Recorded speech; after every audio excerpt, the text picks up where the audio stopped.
Well, dear friends, let us start. My name is Alexander Ostrogovsky. I'm a professor of Moscow Architectural School, MARSH.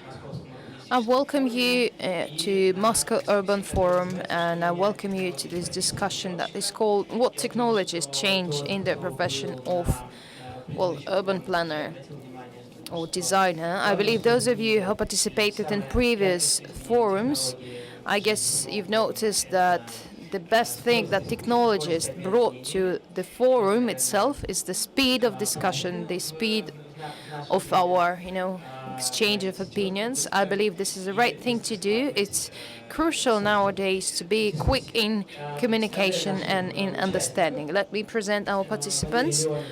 Valery Leonov, head of the Moscow Committee for Pricing Policy and Construction and State Expertise of Projects. Konstantin Zakharov, Business Development Manager, Autodesk Russia.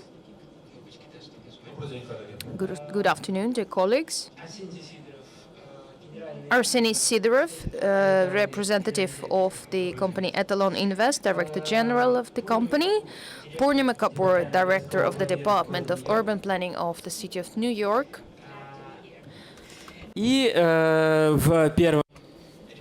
And the experts of the first row, we have in the audience present a couple of experts. Ruben Arkelan, the founder of Wall Architectural Bureau. Yegor Glebov, the head of the Department of International Cooperation of T+T Architects. Dar Kachurin, a representative of the Architectural Bureau and Architects. And, Ivan Kurachi, the consulting partner of Novaya Zemlya company. What's the topic of our conversation today? What technologies bring to the profession of the designer, of the planner? We say that technologies, as instruments of every participant of the process, influence the whole process. I mean, from the design stage to the construction and exploitation stage. We say that our world is full of technologies that influence everything that is happening around us, that influence the way people live, and we say that people and city and plan and designers have to respond to that somehow. So we're talking about instruments and about the digital environment that we're living in today, and about its influence that it has on our life. Well, the influence of the technologies on the way on the life of our country, it's quite well known. In many architectural companies do use it already. BIM designing, BIM designing.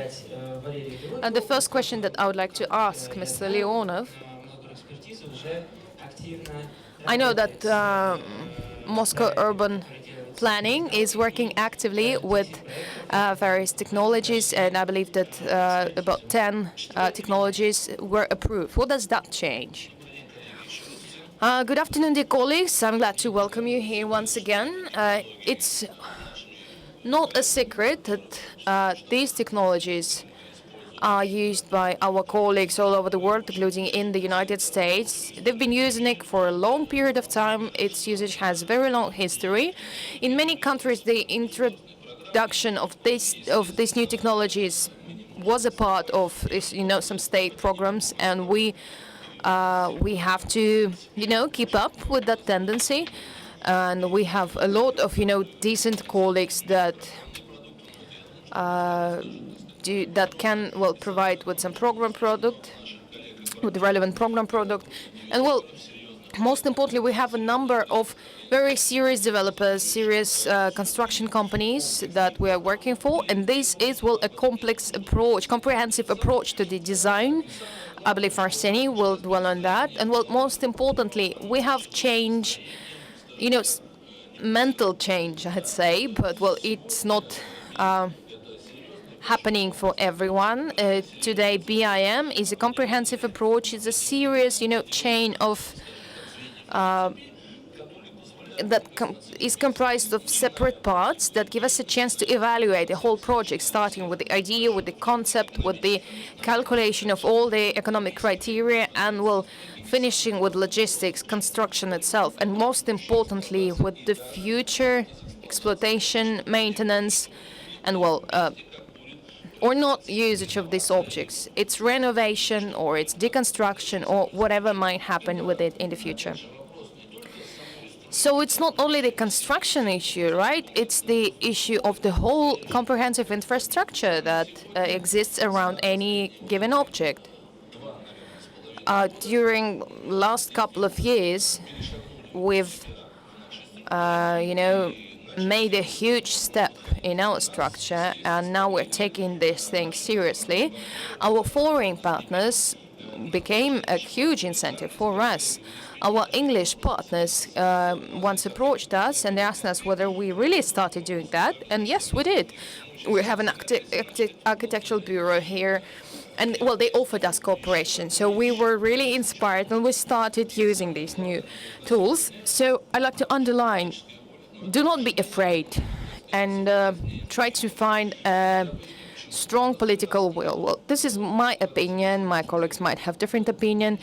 In 2007, Mayor Sobyanin and our company made a decision to make the whole documentation in e-format.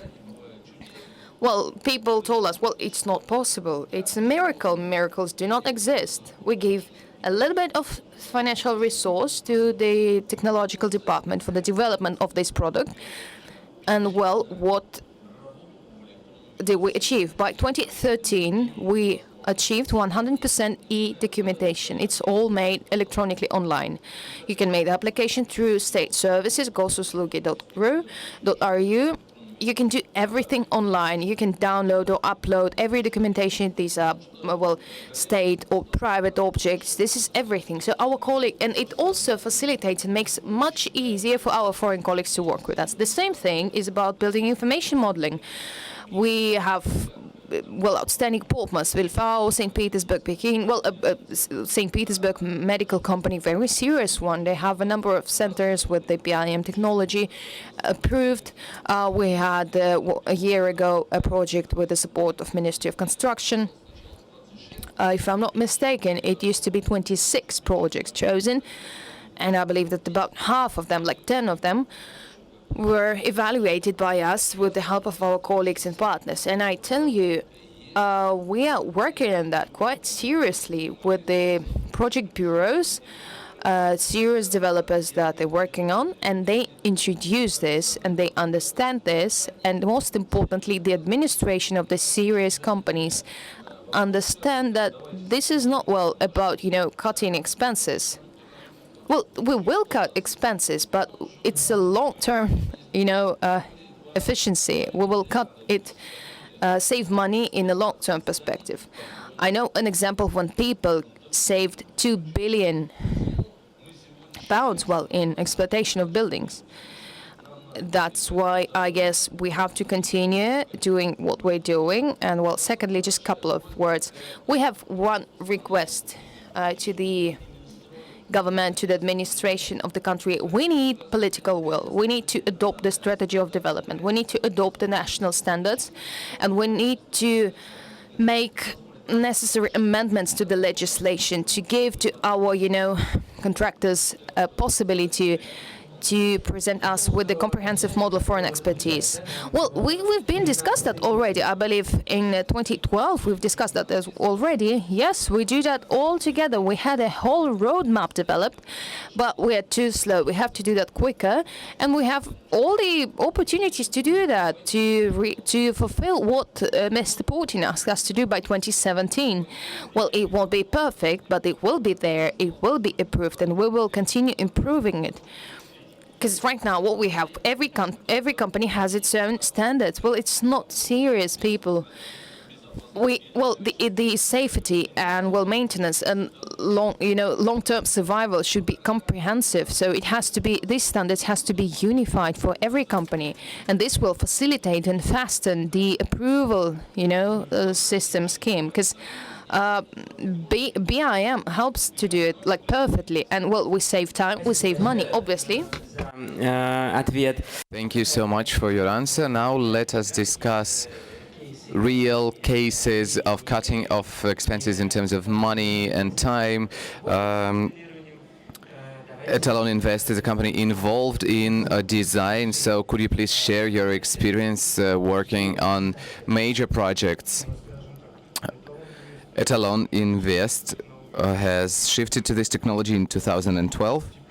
We moved gradually, but then it grew and grew. By now, all the projects are carried out in BIM. Those are major projects. Those are micro cities, I would say, huge developments. Technology allows us minimize the time for making operational decisions on such global projects. We are living in the century when the flow of information is so great that it's very hard to identify necessary information and take necessary measures. It's hard for the top management. Could you give us some specific numbers, percents, how much faster, how much money you save? You know, the manager of the projects the results are terrific in terms of one manager can manage several projects at the same time thanks to the BIM. On the stages of modeling, there's a dialogue with the designer.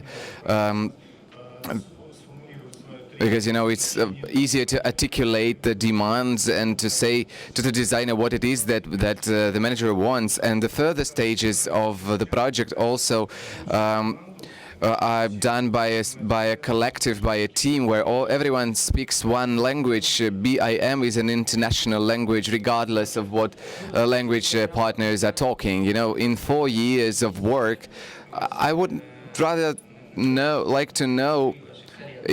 For example, in the interviews, your colleagues mentioned that the efficiency grew by 20%. That was it true? Correct? No, those numbers are quite correct. We can say first that you know, respecting the deadlines, because you know, people buying apartments, they want to get it on time, and that's what we are able to do now, and our clients are happy. Technology also improves the quality of design, and to cut off expenses, we prevent the budgets from growing. I mean the costs from growing. And the efficiency of personnel, of staff who work on the projects is being enhanced via these modern tools that they have.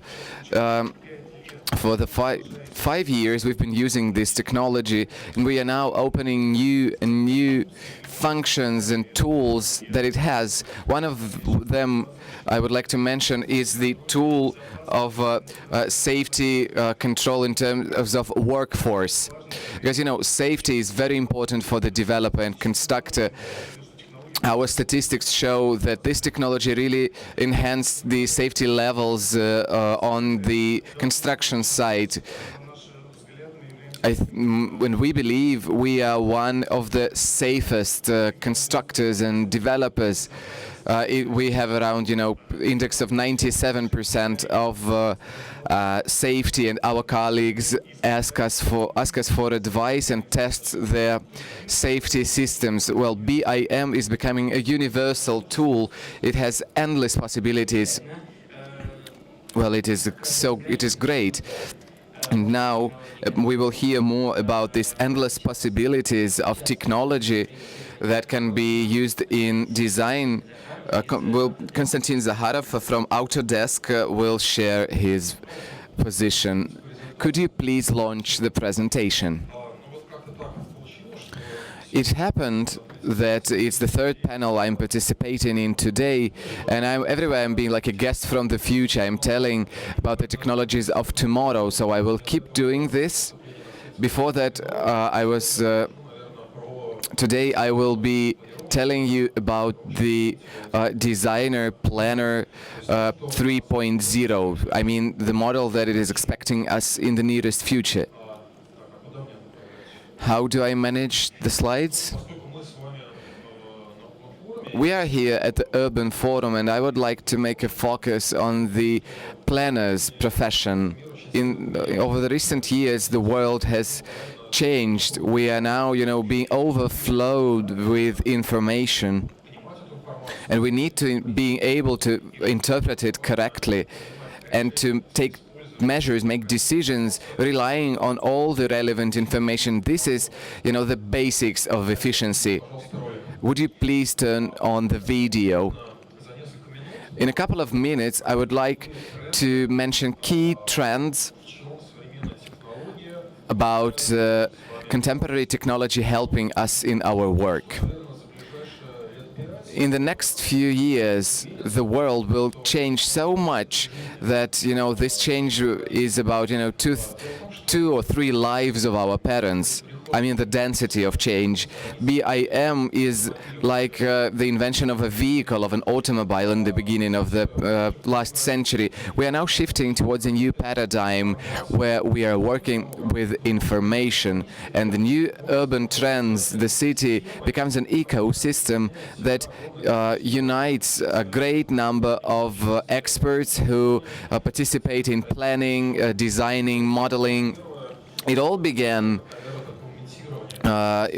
with documentation era, CAT tools, computer design tools that helped us increase the efficiency of our work with the program, and then we shifted to BIM. This tool helps us use the informational models of objects, thus reducing costs and time and increasing efficiency. Then we are moving towards a new era of communication and interaction when within one single project all its participants are working efficiently on all the stages regardless of where they are physically. This allows us to make the next step, and I would like to mention four key trends that will become reality in the next couple of years. First, information is becoming a unified informational field, and we're shifting from products towards informational and service hubs. Another thing, cloud technology helped us something like generative design. First, we'll teach the computer, and then the computer analyzing the big data offers us solutions. Next thing, big data. There's so much information.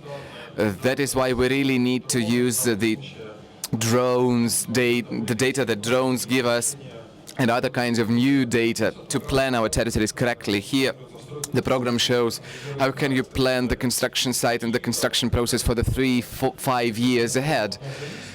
And as it is said in Great Britain, the last but not the least, new approaches to manufacturing and construction. Right now, manufacturing is and design are being united, and on the stage of design we can decide how the product will be manufactured, how it will be produced. Here we use 3D printing, prefabrication technologies. I've mentioned it before in the previous section, when we have blocks and elements, modules produced at the factory, and then we only need to assemble the building like a Lego constructor, and thus we can have this ecosystem of where everyone who is involved works together.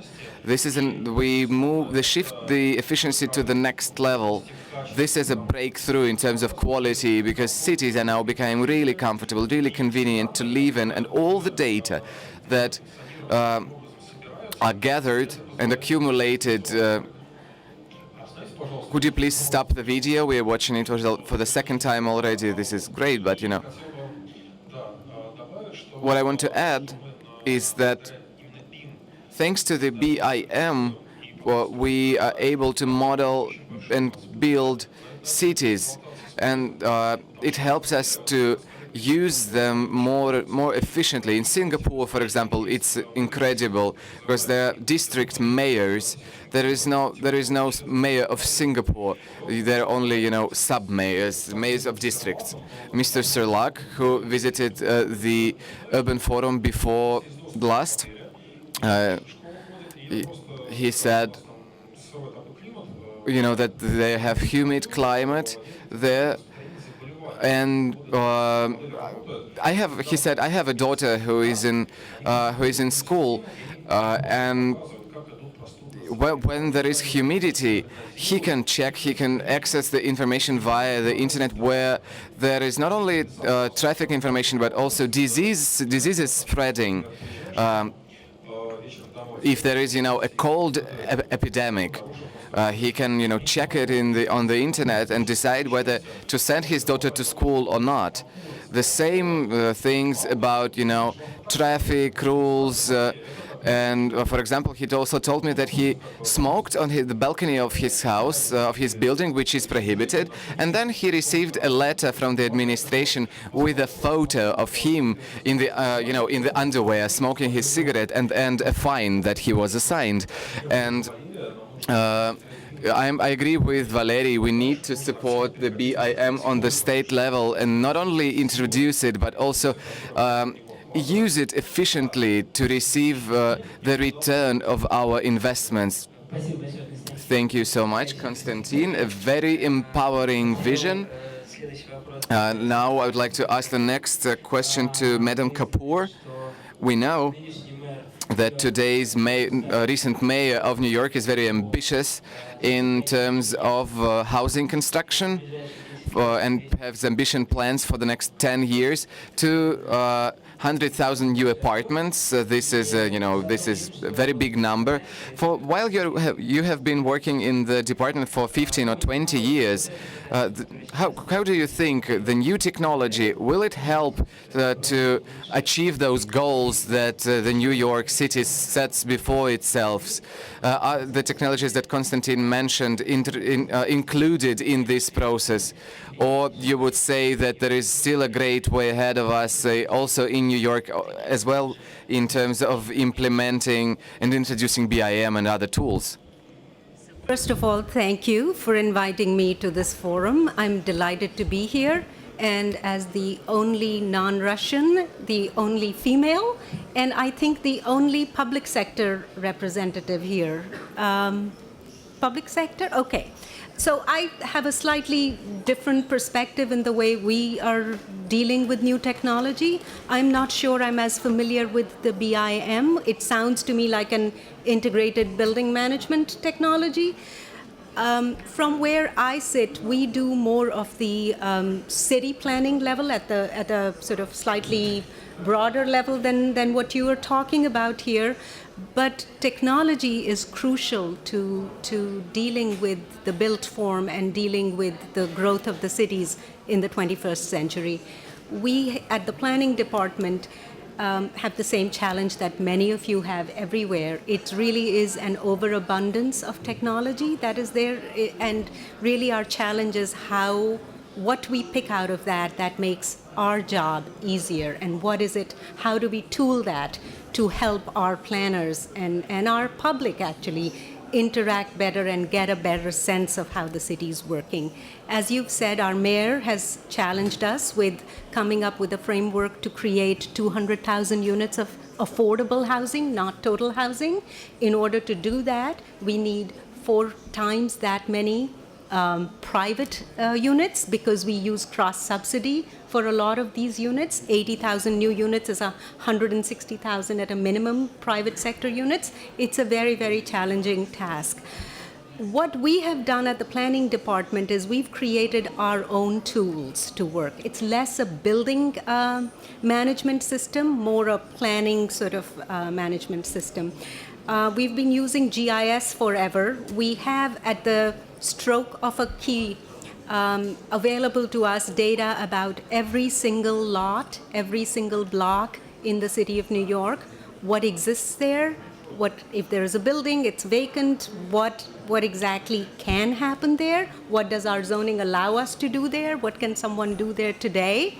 We also use a lot of technologies to then project new proposals onto that and to see how it fits in. So the way we are using data at a micro level is on a neighborhood level, is using this kind of block and lot data and then putting in the parks, the schools, the sort of the elements that make a neighborhood to get a sense of, if you want to develop this neighborhood further, what will it take? How many school seats do we need? How many parks are we going to be short of, what kind of transit shortfall there might be, what kind of retail you might need.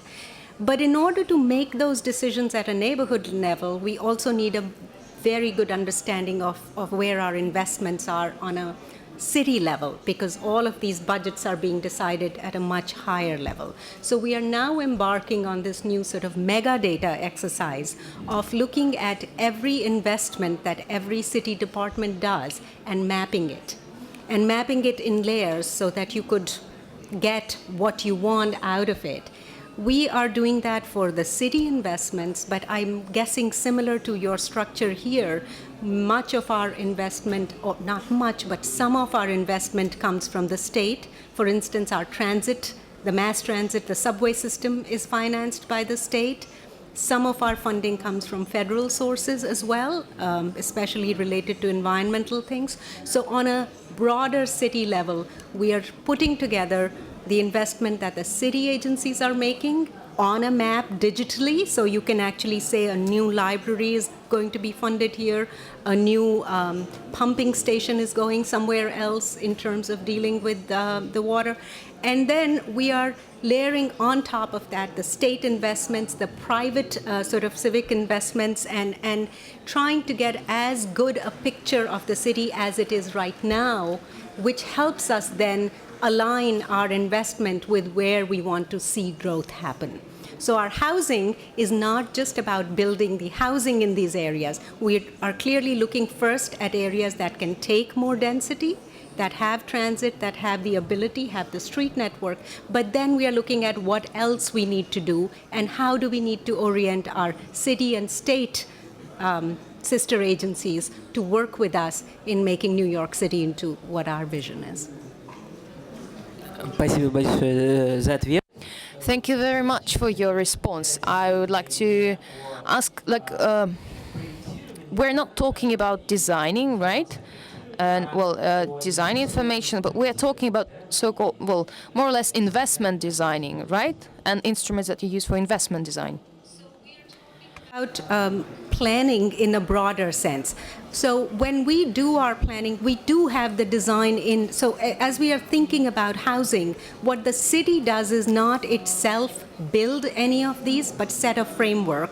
So for each of these housing plans, we have a good sense of how much floor area we are putting here, how tall these buildings are going to be, whether they have yards or not, whether there is parking provided or not, where do they need to set back. It sort of is a planning framework. We set that into place and then let the private sector come in and do the actual construction. So we do a little bit of both. And yes, we use 3D modeling to do all of our planning frameworks.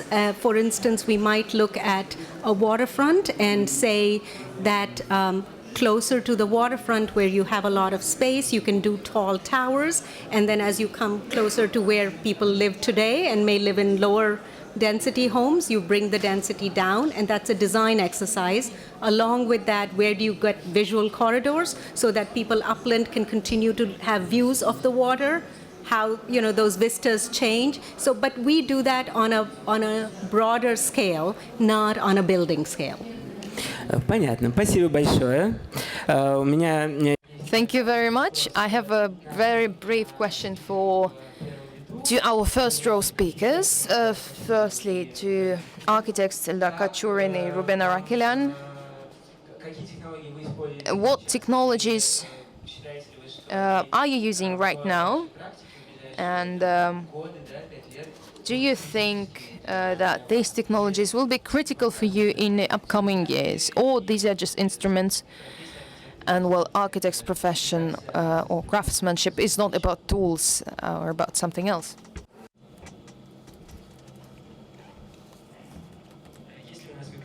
Do we have a mic for the speakers in the first row?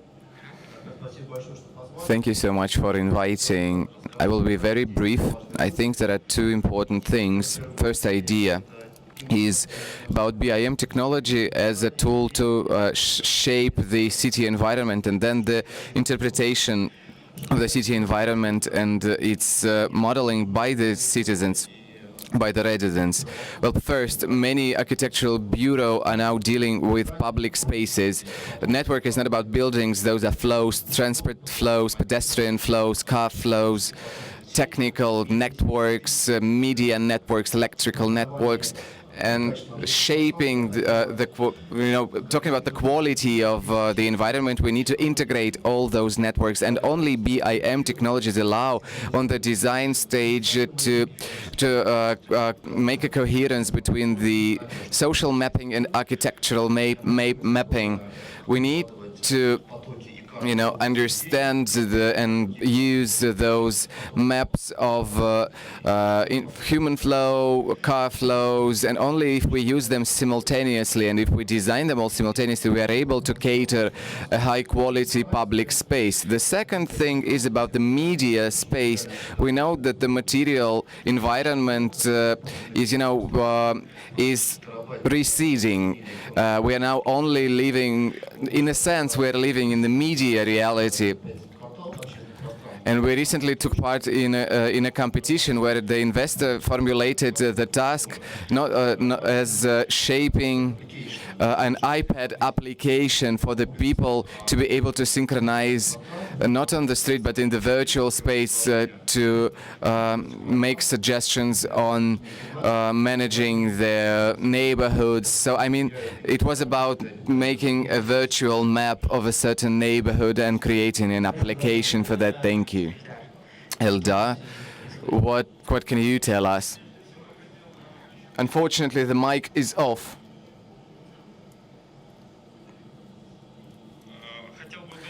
I would like to clarify that BIM technology involves, it's informational model.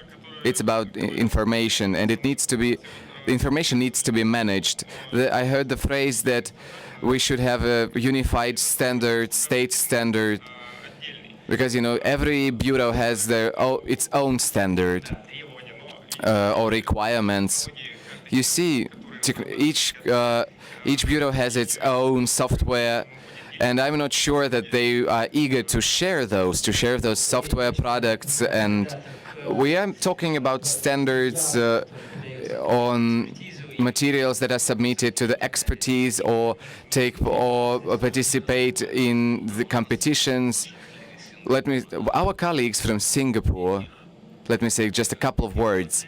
They have this a lot of such software products and models, but when they submit information to for the expertise, they have to respect certain parameters so that the computer, not the human individual, but the computer at the stage of input in 10 minutes is able to say that this model respects certain requirements and it can be approved or denied in 10 minutes because they can find deficiencies. Be it Autodesk or other software products, it's irrelevant, but the requirements need to be standardized. And so thus we would be able to come up with legislation and make the expertise process faster, more transparent. Of course, each team, each bureau has its own products, internal standards. For example, Verfau have their own, Etalon have their own standards, and other companies. But, well, we're not talking about this. Those are know-hows. Those are internal solutions. But, well, there are general, universal things that we cannot bypass.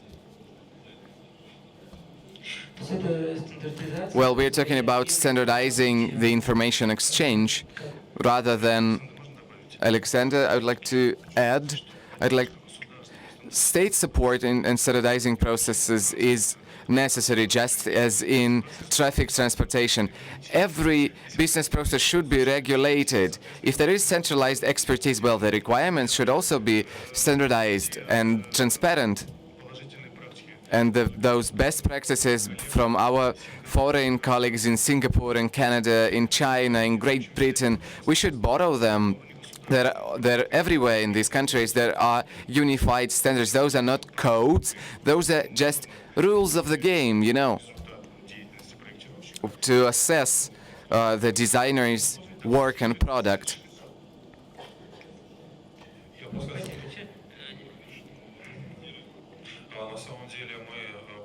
We have done preliminary work. We have come up with a model of such standard. We uploaded it to our website, so I invite you to use it. Well, I think we should rather hold a separate discussion on this issue, but now I have a question for Ivan Kuryachin, an expert who we have here. Well, this large-scale informational management in the city and its future. Well, in terms of investment, as Madam Kapoor told us and shared with us, could we implement such bigger scale vision here in Russia? Because in my company, we are doing strategic consulting. What we have is, do we really have this kind of data, these volumes of data, and does it have the necessary quality? A great question, thank you. We are dealing with comprehensive territory upgrade. We work with municipalities, and it is always a great task to combine various layers of social context analysis, the real estate market analysis, rules and regulations analysis, transportation models, etc. All the data that we gather, we often face the challenge that we are lacking data that we cannot gather ourselves, because it should be gathered and accumulated by the municipalities. And on this level of aggregating, of collecting data and then processing it, well, we have a quite low level still. And the quality of the decision making that we can provide, even using the maximum of the information we have, is very limited, because the statistics, well, in New York, the statistics is great. It's probably the best megalopolis in terms of working with data. And an important thing is, well, first data, it's a big problem, and then the program complexes. When we are designing an efficient model of territory development, now we are limited by the fact that there are very few examples of such complexes that combine all those elements that I have just mentioned. I mean, transportation, social demography, other processes. So we have to combine finance models with design models. We have to do it manually. We have to waste a lot of effort. So, you see, this is a very tedious work to come up with this model, to combine economy with the designing code, the architectural codes that we use. Why manually when there are tools, BIM tools present? Well, what tools are you are referring to? There are tools that allow you to calculate the economical outcomes, but in a very limited way. There is no possibility to go into details, to include social demographical data into the model, and also market analysis results, because those are great, very big informational systems that are very hard to combine with each other. So I don't want to suggest that this is an easy task. It is not. And you're right. I mean, the data exists. There's a lot of data out there. It's in different formats. And it's something we have just launched. We don't already have it done. But I think we are trying more and more to move towards, at a city level, getting a better understanding of our own city and of our own sort of investment patterns. It's also something that's public information. It has, it makes us be more responsive to communities, because someone can look at it and say, why is all the investment going in this neighborhood and not in mine? So there is a degree of wariness that every government agency has when it undertakes an effort of this kind. But we think that in the long run, it will hold our feet to fire, and it's better all around for the city to be out there and be upfront about what we are doing. But we're just starting this. It's going to take us, we have information on a building level, on a city level, but to layer it all, it's something that we think is important, and we're going to start to do. Спасибо большое. Нам Thank you. If I may, I'm sorry, just a couple of words. You know, in Moscow, we also have, quite a serious level of governmental responsibility for their decision making. We have a very serious system of construction documentation that contains information about every decision made in construction sphere, everything about urban planning, about like division of land, about everything. Yes, it is today. It is working today. And well, it's been introduced like 5 years ago, but it's a serious work that is being done basing on those programs, and we are starting our decision making today is based on that. It's complicated. Yes, we have to work a lot because we have to take into consideration the interest of a huge number of parties, right? The citizens, the administration. Well, Moscow, it's an enormous city. It's a serious megalopolis, and we have to really please everyone, which is impossible. But well, impossible is nothing for us, and we will do everything that we need to do. It's time to wrap it up, and I have one question to all the participants. We know very well from our own experience that technologies really lead to changes in professions, in everything. And well, the designers' professions is also going to change, and we can imagine that students that are going to study this profession, like in 5 years, will study something very different. So what do you think? When will that happen? Like a number of years? Give me a number of years when this profession will drastically change.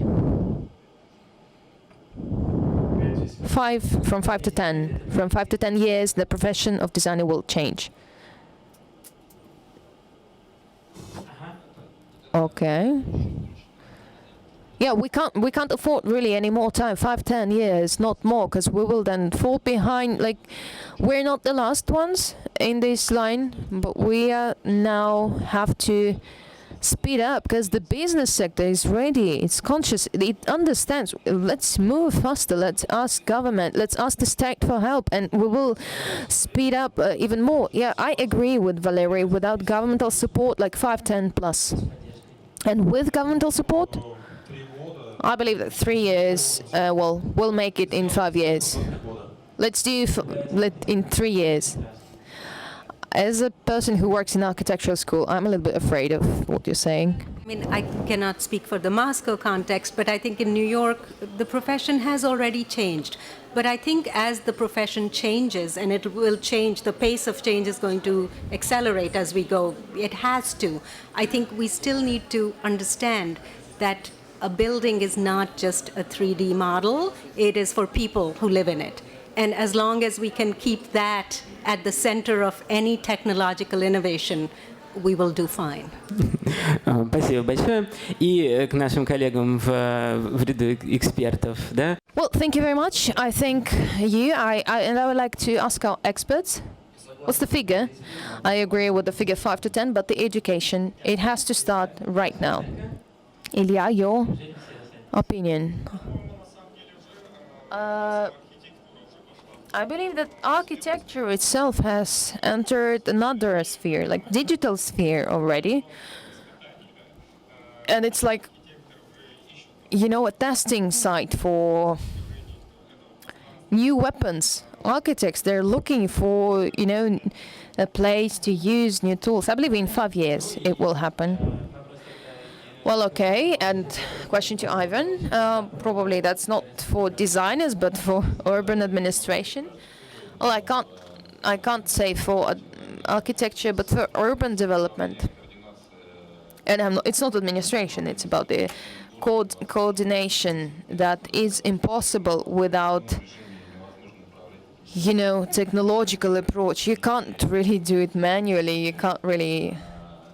You have to rely on technologies. And right now, well, it is there. Cities, they order some transport model. I believe it will be very different for different Russian cities. Some of them will make it in 5 years, and some of them will still not be there in like 20 years. It's the issue, it's money issue, it's like educational issue. We see that, we understand that. Terrific, thank you very much. And with this, I guess that we will close our meeting dedicated to the technologies that influence our life. Our session is over, though our work is not over. We have every opportunity to have another conversation outside this room, and well, in 5 to 10 years, we have a lot of work to do. Thank you very much. Thank you for the listeners and everyone.